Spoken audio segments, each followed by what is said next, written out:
Assalamualaikum and hello everyone. I'm Nusha Zainal Ayuni binti Zainal Abidin, and now I want to explain about background of the scandal Forex. Firstly, in the early 1990, Bank Negara Malaysia (BNM) began to venture into speculative currency trading and forex exchange trading with large sum of money, which worried other banking institutions around the world. Then, Bank Negara Malaysia lost almost 30 billion ringgit between 1991 and 1994.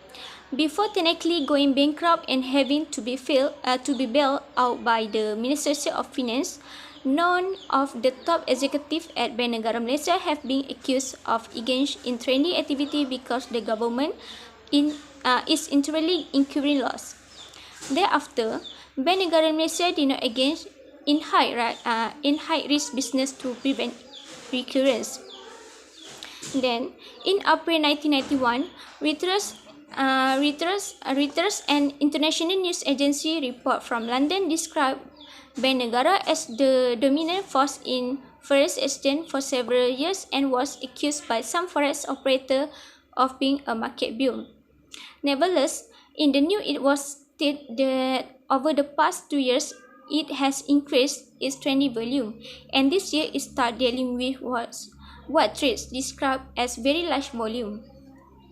As such, Bank Negara typically operates in lots of 50 million US dollar compared to the market for a norm of 5 million US dollar or 10 million US dollar, and deal with possible 6 major banks in Europe and 6 in New York. Thus, one trade has said the only trade competing with the National Bank is Japan's funds. But will this fund enter the market no more than once or twice a year? The National Bank entered the generates billions of dollars a day.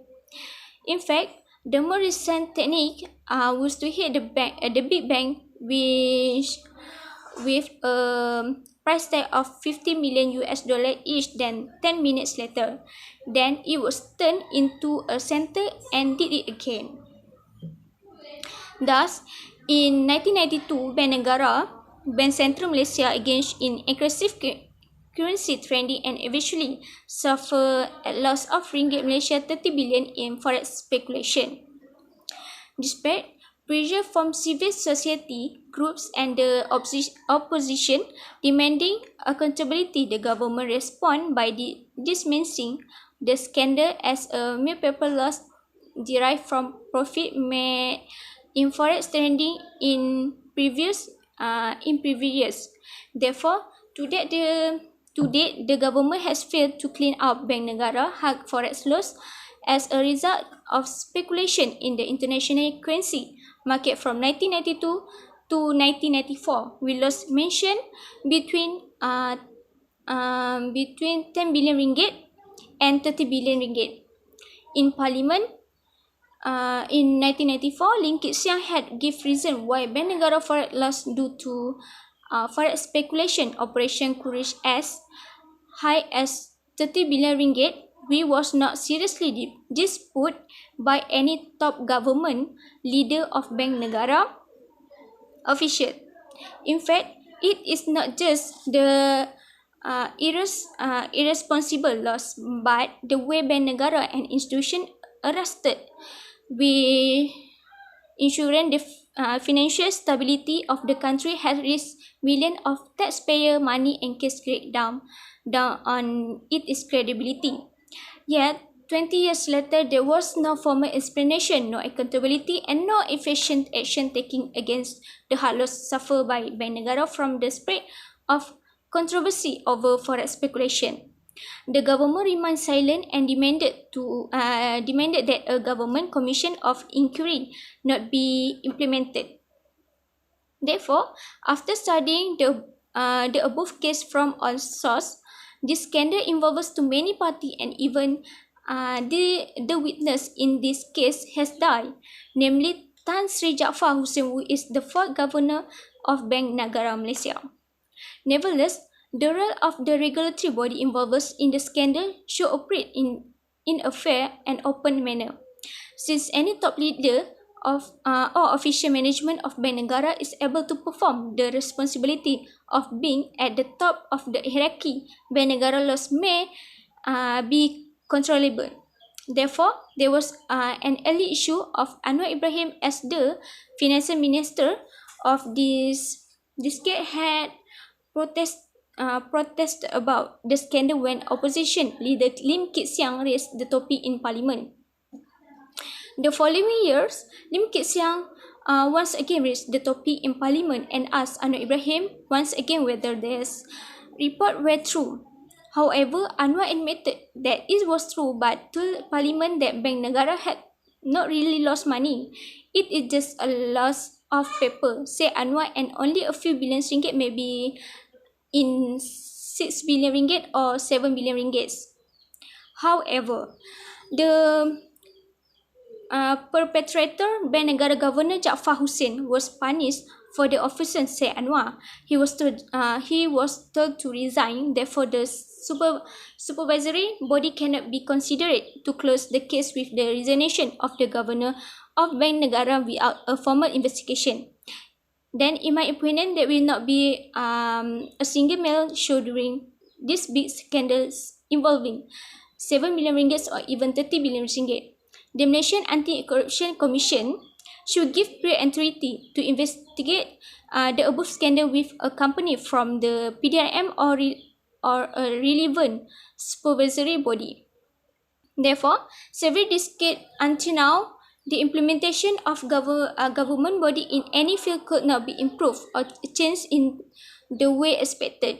In fact, incorrect pattern and culture have taken root in the leader of the country, and even the people of the country must compromise with rule according to generation after generation. In fact, there is no prevention of case like this, as cultural parties in the country undermine the open system, fairness of the responsibilities of proper regulatory bodies. Public relation practitioners need to gain more credibility to make transformation plans implemented in a better way. Corruption with PDRM, MACC and relevant government departments may accelerate achievement. Hello to everyone, my name is Adeline N. Baybayan. Today I will talk about aspect of the scandal. Okay, Forex is a money market that has a very high risk for loss from activities. The country's supreme leader was involved and conspired in the gambling, and there were plenty of evidence that reveals a lot of lameness and bad things that could bring a string of politics to the powerful. The detail of the scandal awful for public and can cause great embarrassing to powerful. This is the signal that Bank of Malaysia with the speculating on the forex exchange marketing is mentioned in a lecture delivered by TSGH in Delhi in 1989.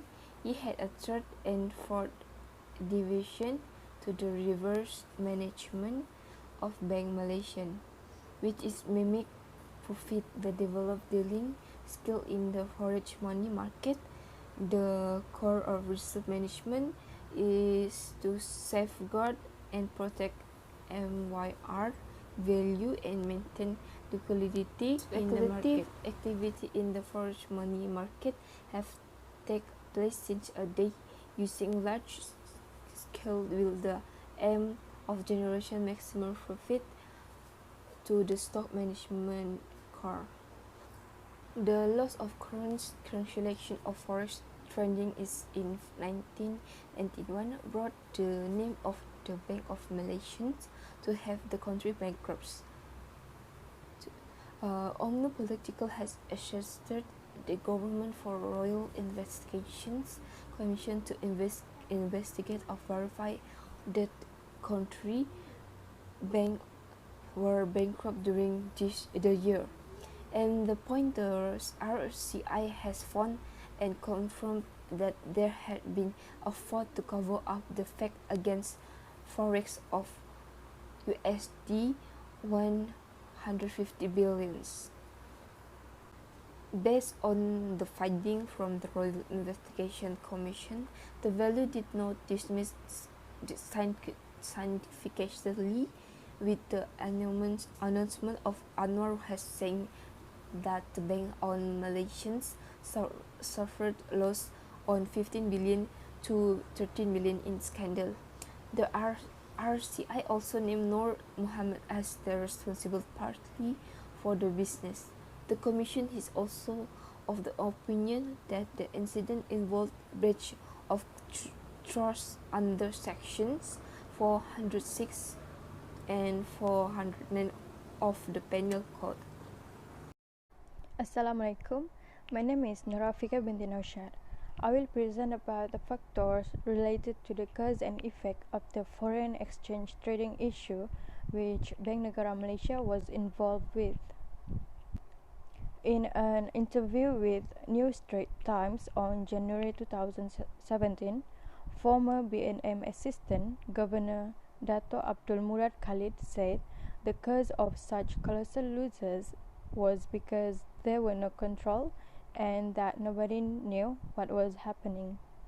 Losses incurred during the period 1992 to 1994 from Forex or foreign exchange trading of 31.5 billion have hindered the country's economic opportunities to grow more rapidly.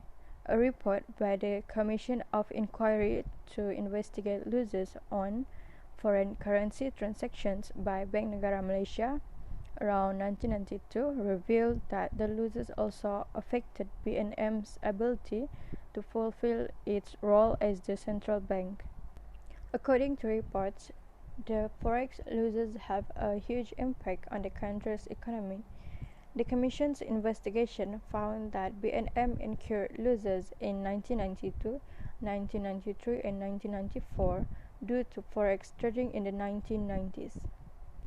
The total loss is in line with the accumulated loss of 12.35 billion for 1992 as stated in the internal audit report. The loss of 15.29 billion for 1992 is stated in the letter by the Auditor General, and the loss of 3.86 billion for 1994 is reported in minutes of the 438th BNM board on 15 February 1995, and the total loss suffered by the country was 31.5 billion. Hi, my name is Nur Afina binti Ahmad Sani. I'm from batch 19 and my part is conclusion. Without wasting time, let's get started. And in conclusion, the forex market have become the world's most liquid and continuous market with trillions of dollars being traded daily. Whether trading in the spot market, the future market or the option markets, speculators and hedgers can find an instrument and the leverage that meet their needs. None of these trading style offer an unblocked path to success or a sure way to dawn for the trader. The successful trader can choose any method he feels comfortable with.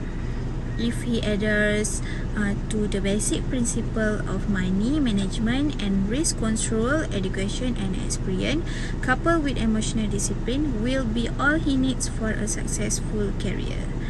Most importantly, prudent risk management will ensure that even in the case of failure, the trader will suffer only as much as he deemed tolerable, and the loss can even be considered a fee for the lesson learned and the enjoyment or excitement derived from participating in the dynamic markets of Forex. Trading style are useful in showing the many diverse approach to trading. In that sense, it's likely that the beginning trader will eventually develop his own style in time, and there's no reason to assume that such a style will be inferior to the ones we discussed above. However, there is no indicator, no style, no method, no forex robot or technique will offer the sure path to success in the markets.